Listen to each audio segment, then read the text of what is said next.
اللہ شافی اللہ کافی۔ Gas اور blood pressure کے علاج کے لیے فرزانہ دواخانہ، دستگیر نمبر 9، کراچی۔ کچھ یاد آیا؟ یہ ان لوگوں کو یاد آیا ہوگا جو 80 اور 90 کی دہائی میں صرف پی ٹی وی دیکھا کرتے تھے، تھائی پی ٹی وی۔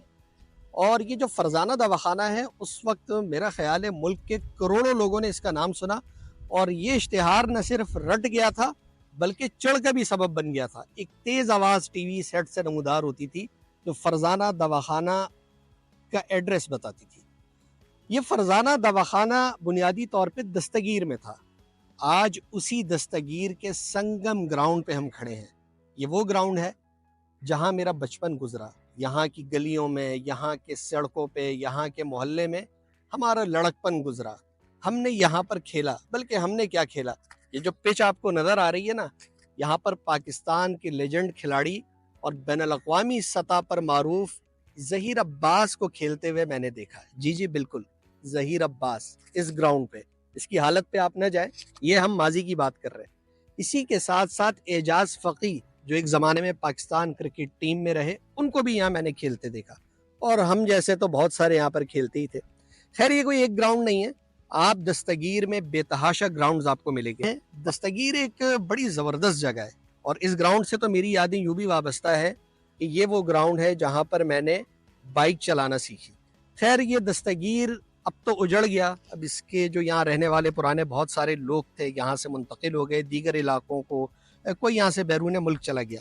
لیکن جب 80 اور 90 کی دہائی میں ہم رہتے تھے، تب کا دستگیر یوں مختلف تھا کہ یہاں کی سڑکیں کشادہ، شفاف، گلیاں صاف ستھری، اور اس کے ساتھ ساتھ ہر گلی کا پہلا نہیں تو دوسرے گھر میں کہیں بیری کا درخت، کہیں آم کا درخت، اور کہیں لال بادام ہوتے تھے۔ اور یقینی طور پر ہم ان گھروں میں گھس جاتے تھے، باہر سے کنڈی لگاتے تھے، دیوار پہ چڑھتے تھے اور چھت پہ جا کے کیریاں توڑتے تھے اور جمع کر کے کھاتے تھے۔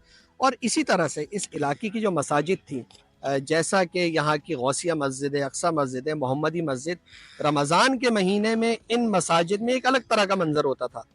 تب مساجد جو ہوتی تھیں کمیونٹی سینٹر کا بھی کردار ادا کرتی تھیں۔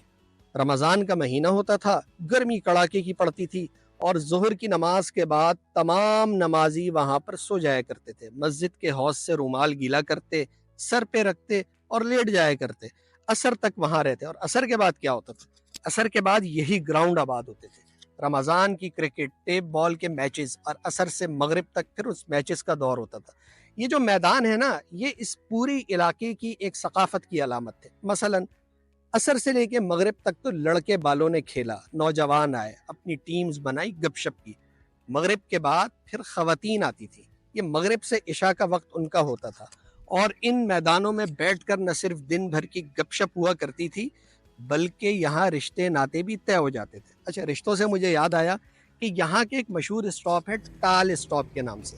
ٹال بنیادی طور پر خیبر پختونخوا سے تعلق رکھنے والے کچھ پختون تھے جو یہاں پہ لکڑی کا کام کرتے تھے، اور اس شاہراہ کا نام جنرل بخت خان کے نام پہ رکھا گیا تھا۔ اب تو نہ وہ بورڈ ہے اور نہ کسی کو علم ہوگا کہ شاہراہ کا یہ نام تھا۔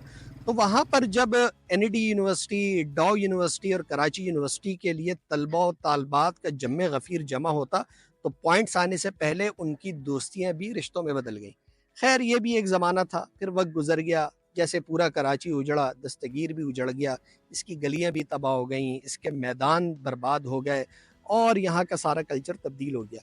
یہاں کے مشہور جو تعلیمی ادارے تھے وہ پرائیویٹ نہیں تھے، وہ سرکاری تھے۔ مثلا مسلم اسکول، کمپریہنسو اسکول۔ اور دستگیر میں بنیادی طور پر ہند کی تقسیم کے بعد بہت سارے مہاجرین یہاں پر آ کر آباد ہوئے، اور صرف یہی نہیں تھے، یہ علاقہ مختلف مسالک اور فرقوں کے درمیان بھی ہم آہنگی کی علامت تھا۔ مثلا یہاں پر اسماعیلی لوگ بھی آباد ہیں، میمن بھی رہتے ہیں، اردو اسپیکنگ بھی بڑی تعداد میں آباد ہیں۔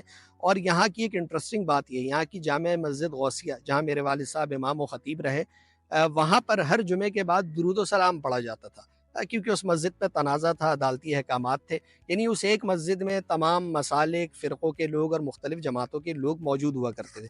اور یہ سنگم گراؤنڈ جہاں ہم کھڑے ہیں نا، یہاں صرف کرکٹ نہیں کھیلی جاتی تھی، یہاں پر عید الفطر کے اجتماعات بھی ہوتے تھے۔ بلکہ جب میں یہاں پر آیا، اور اس وقت مجھے بہت پرانی یادیں آ رہی ہیں میرے ذہن میں، تو یہاں پر عیدگاہ میں میرے والد صاحب نے کئی بار عید کے اجتماعات پڑھائے ہیں اور ان کی آواز ابھی بھی میرے کانوں میں گونج رہی ہے۔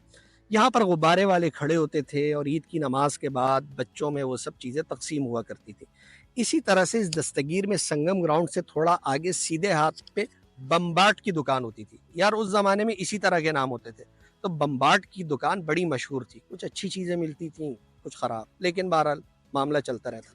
وہیں پر ایک بھٹی تھی، اس کو افغان چلاتے تھے، وہاں پر پھل ملا کرتے تھے، نان ملا کرتا تھا، چپاتی اور اس کے ساتھ ساتھ ڈرائی فروٹ۔ اور دستگیر کی گلیوں میں وہ افغان باشندے جیسی ہی شام ہوتی تھی اپنا ٹھیلا لے کر نکلتے اور ٹن ٹن ایک گھنٹی کی مخصوص آواز بجا کرتی اور لالٹین لگی ہوا کرتی تھی، اور اس دوران پھر لوگ آتے تھے اور ہر مال والا بھی آتا تھا، یاد ہوگا آپ کو، ہر مال ملے گا 2 روپیہ، اور ہر مال پھر وہاں سے 2 روپے کی ملا کرتا تھا۔ اسی طرح سے یہاں پر ایک باری صاحب کی دکان ہوا کرتی تھی، باری جنرل اسٹور۔ یقین کریں وہ اس زمانے کا ڈپارٹمنٹل اسٹور تھا، اتنے بڑے اسٹور تو علاقے چھوڑیں کئی علاقوں میں نہیں ہوا کرتے تھے۔ بہرحال یہ بھی ایک اس کی علامت تھی۔ اس کے ساتھ ساتھ یہاں پر سنگم گراؤنڈ کے بالکل سامنے مقبول صاحب کی دکان ہوا کرتی تھی، بلکہ وہ جو اخبار فروشوں کی تنظیم ہوتی ہے اس کے کچھ سربراہ بھی تھے، اور جنگ اور جیو کے مالک میر خلیل الرحمن جو بانی تھے جنگ کے، وہ ان کے ساتھ براہ راست تعلق میں رہا کرتے تھے۔ تو دستگیر ایک علامت تھی، ایک تہذیب کی، ایک ثقافت کی۔ بہرحال بہت ساری چیزیں خراب ہو گئی ہیں، اب اس جیسی تو نہیں رہی۔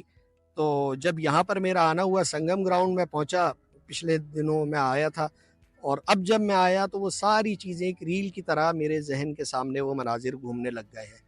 بہرحال وقت گزر گیا، چیزیں بدل گئیں، لوگ کچھ یہاں پر ہیں، کچھ یہاں سے چلے گئے ہیں، پرانی یادیں ہیں، اور وہ تمام لوگ جو پاکستان کے دیگر علاقوں میں یا پاکستان سے باہر ہیں اور دستگیر سوسائٹی سے ان کا کوئی تعلق ہے، تو ان کو کوئی ضرور یاد آئے گا۔ اس کی ایک آخری اور اہم چیز آپ کو میں بتا دوں، بھئی دستگیر سے ایک اہم تعلق اس سنگم گراؤنڈ سے تو الطاف حسین کا بھی ہے۔ اس سنگم گراؤنڈ سے محض 2 گلیوں کے فاصلے پہ عزیز آباد 8 نمبر پہ 90 ہوتا ہے، اب بھی ہوتا ہے، لیکن اب اس کی رونق نہیں ہے۔ اور یہ الطاف حسین صاحب سے میری پہلی ملاقات بھی اسی دستگیر میں ہوئی، غوثیہ مسجد کے باہر، جب یہاں پر کھالے جمع کرنے کے ایک کیمپ لگا تھا، تو وہاں الطاف حسین سے ملاقات ہوئی، اور شاید میرا خیال ہے چند ایک لوگوں میں سے ہوں جس کو الطاف بھائی نے یہاں پپی بھی دی تھی۔ اور الطاف بھائی اس زمانے میں 78 79 کی میں بات کر رہا ہوں، الطاف بھائی یہاں مارکیٹ ایک ہوا کرتی تھی غوثیہ مسجد کے عقب میں، وہاں پر ایک کونسلر ہوتے تھے ڈاکٹر عتیق الرحمان عثمانی، جماعت اسلامی سے ان کا تعلق تھا۔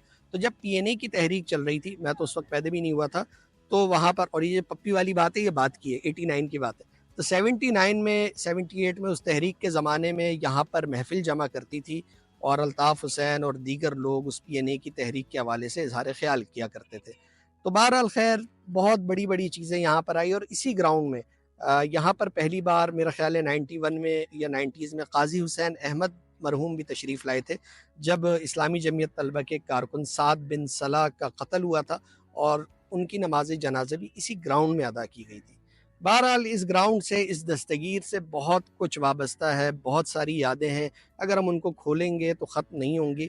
جو ہمارے دوست ہیں جو دستگیر سے ان کا تعلق رہا ہے، ہم امید کرتے ہیں کہ انہیں آج کا ہمارا یہ پروگرام بہت پسند آیا ہوگا۔ ہماری کوشش ہوگی کہ اس طرح دیگر علاقوں میں بھی جا کر وہاں کے بارے میں بتایا جائے، لوگوں کو آگاہ کیا جائے کہ ماضی کیسا تھا، حال کیسا ہے، اور مستقبل کے بارے میں اچھی امید ہے۔